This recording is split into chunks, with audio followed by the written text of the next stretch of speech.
কয়েক ঘন্টা ধরে ইসরায়েলে হামলা চালাচ্ছে ইরান। তবে এর ঠিক আগে ইরানের ভেতর হামলা চালিয়েছিল ইসরায়েল। তাদের মূল নিশানা ছিল ইস্পাহান।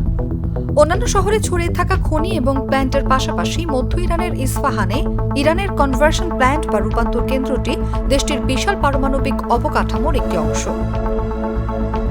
এছাড়াও কাছাকাছি একটি বড় বিমান ঘাঁটি এবং একটি প্রধান ক্ষেপণাস্ত্র উৎপাদন কমপ্লেক্স সহ উল্লেখযোগ্য ইরানি সামরিক অবকাঠামো রয়েছে।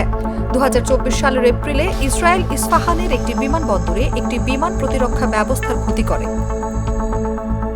ইরানের দাবি ইস্পাহানের স্থাপনাগুলো সম্পূর্ণ শান্তিপূর্ণ উদ্দেশ্যে ব্যবহৃত হয়, কিন্তু ইসরায়েল এবং পশ্চিমা দেশগুলো সন্দেহ করে আসছে দীর্ঘদিন ধরে তেহরান গোপনে পারমাণবিক অস্ত্র তৈরির কাজে ইস্পাহানের এই কনভার্সন প্ল্যান্ট ব্যবহার করছে।